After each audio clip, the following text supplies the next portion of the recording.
Hey guys, Matt Science here, and today I am back for day number 7 of r slash Nuclear Revenge. I nearly said it the correct way there. So today it's officially my birthday when this episode comes out. I'm recording this way ahead of time, like several weeks ahead of time. But as of when this episode comes out, it'll be officially my birthday. So, and today I have just one story lined up. So let's just get right into it. I don't really care about my own birthday anyway. So let's just go. Waste of life mother executed by angry mob after doing unspeakable acts to a child. Misery loves company is the flare. So, I did discover this Misery Loves History flair, and I'm just like, there's actually a fair bit of it right here to read.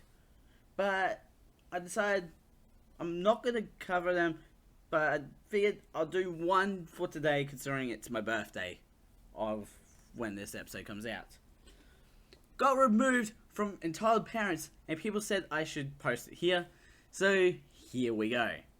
Alright everyone, this is a story passed down through the generations from my family, so while the title may seem rather extreme, this all happened in a very, very long time ago. I was debating if this would fit here or somewhere else, though it should be fine here. It goes without saying, this did not happen to me, but rather my great-great-grandfather back when he was a child living in a semi-small town in Louisiana. Please keep in mind that the people in the town were very much so racist given the time and area, though they hated the mother far, far more than her child. The main parents in this story are as follows: great-great-grandfather, GGF, GGF's father, GGGF, demon mother, DM, Adam, the victim, DM's other son, DMS. Sheriff. Just sheriff. You don't need any abbreviation for sheriff.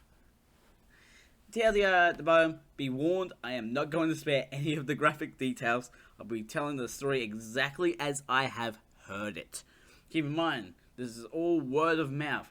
I personally have not been able to confirm the story, but my family insists that this has happened. Our story takes place in the 1880s. Way in the past. 100 years before I was even born. In a very small town of eastern Louisiana.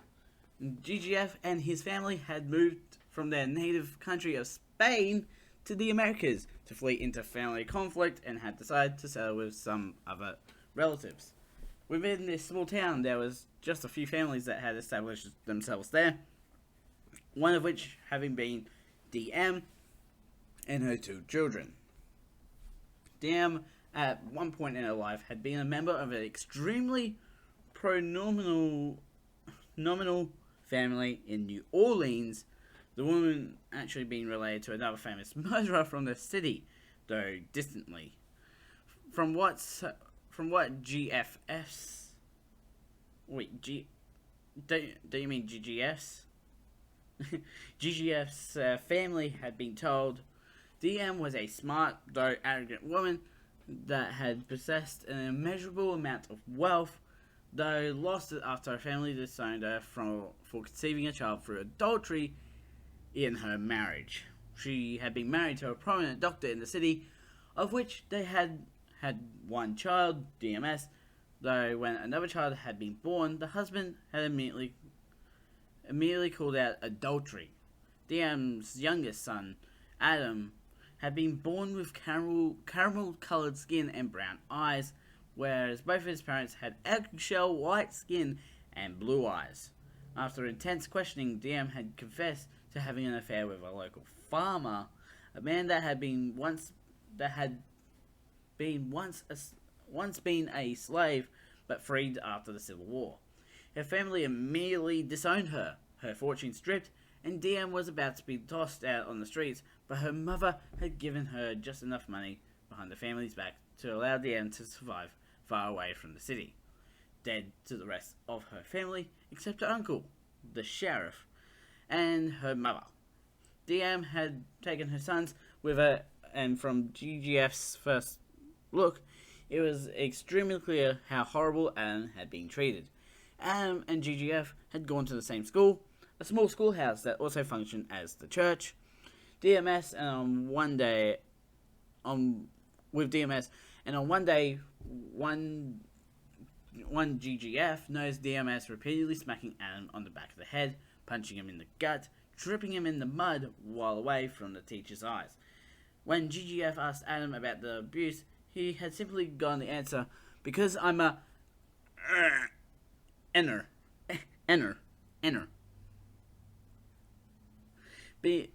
GGF, being an immigrant and not knowing the customs of the town, had shrugged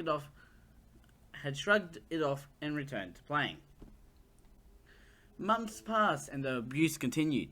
Adam would show up to school with black eyes, swollen lips, bruises, etc., and no one would do anything about it, as the entire matter was considered a family matter, even though if someone had taken the initiative to confront DM about the abuse, she would meet them with the typical excuses of he got them while roughhousing, or he fell. One day, though, things changed so much that GGF and his family had gotten involved.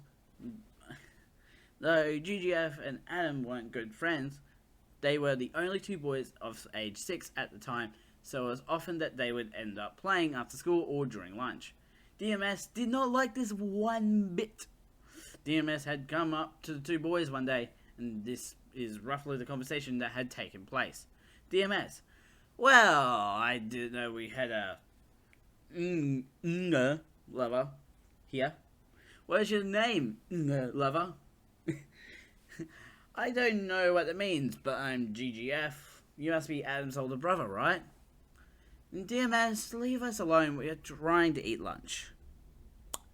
DMS had apparently thought it was a good idea to toss both boys' food on the ground at this point, deciding that he had a new plaything to bully.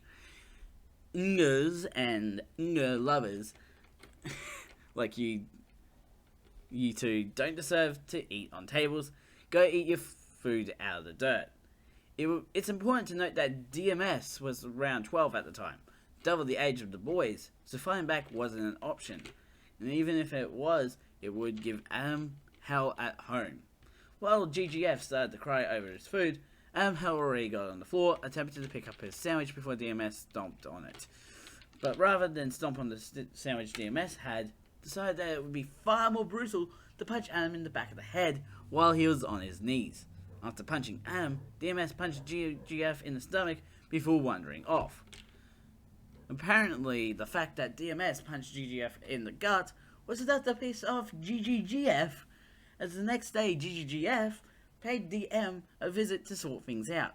When GGF met DM at her house, which was actually the first time they had seen each other, as DM was essentially an introvert at this point, GGF was met with a tattered, withered mess of a woman.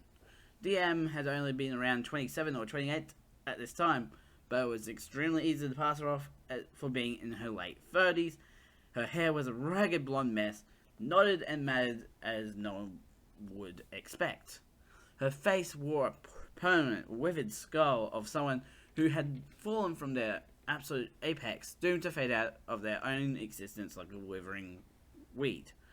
Once her elegant gown had become nothing more than a tattered mess used to cover her beast form. GM had never gave GGF any respect, even from the beginning. The argument ensuing before the first word could be spoken. DM: why did you make me get out? Why did you make me get out of my chair? Do you understand I don't want guests, or are you just stupid? GGF tried to keep his composure. I'm sorry, man, but it seems that our boys got into a little scuffle. Your boy, DMS, had punched my son and destroyed his lunch. Do you mind having a word with him?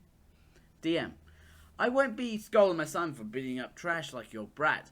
Just go fuck off. I just said that with absolute figure right there. With that, DM had slammed the door. GGF, feeling that it wasn't worth the effort to keep bothering the stubborn beach, that had decided that the best course of action was simply to teach his son how to fight. GGF had taught GGF some dirty tricks to disarm DMS, though GGF had never had to use them. The next day, something odd happened. Adam was nowhere to be seen. And then the next. And then the next.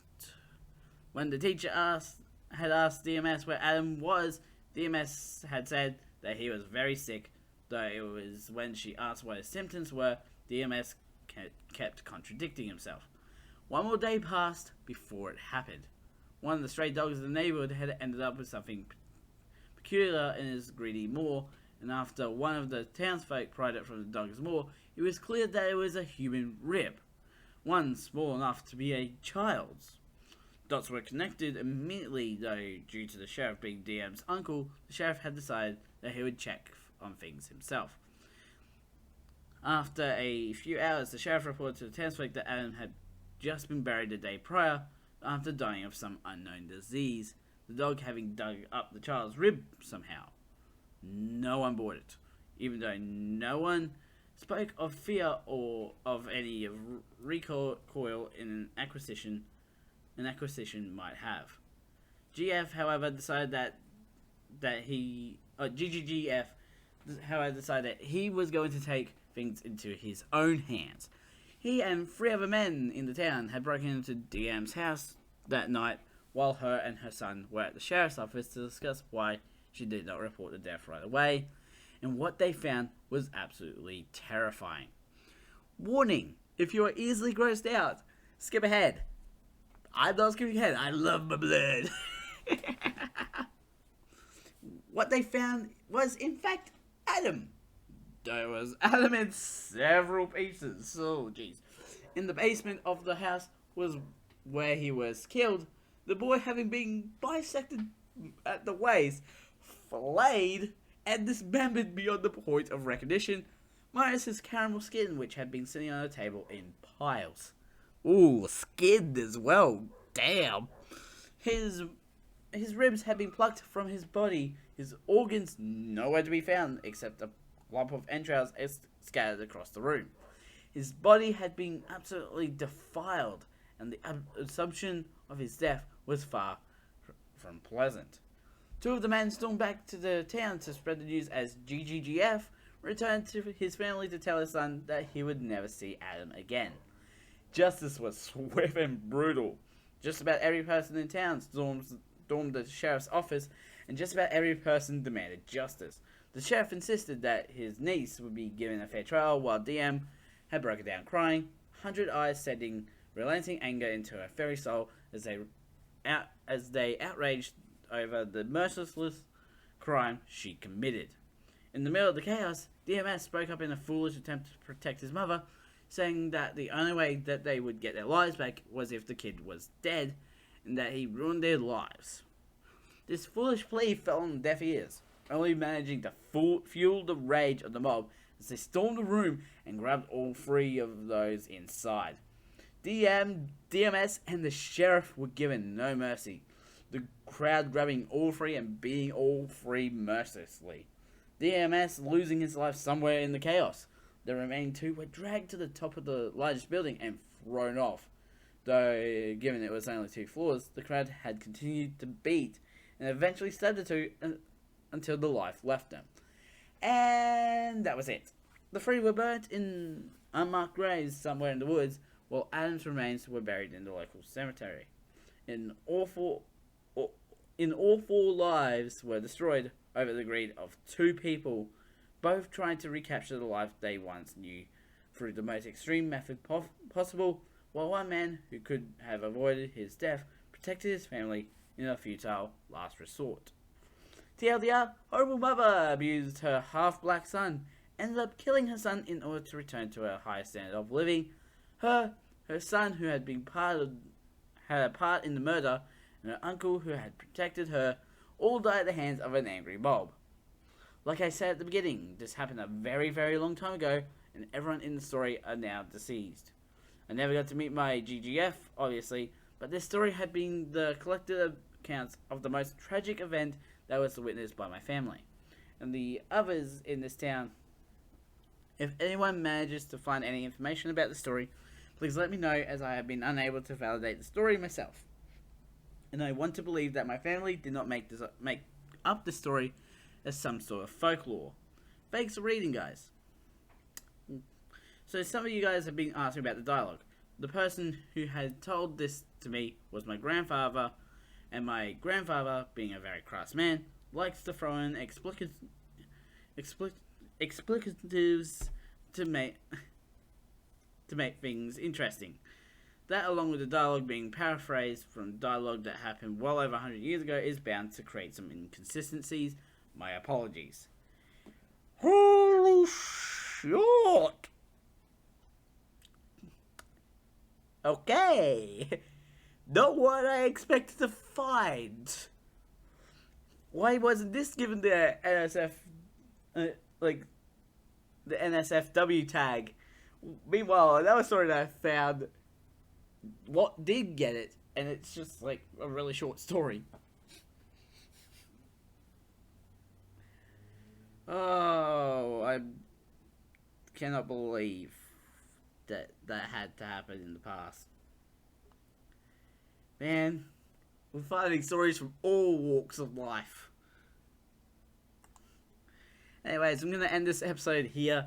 Links will be in the description to my main channel and also the second channel that you're on right now, with links to the playlist and the last episode appearing on screen. Go check them out. Don't forget to subscribe and hit the notification bell so you know when next video comes out. A ding, a ding. Mad Scientist out.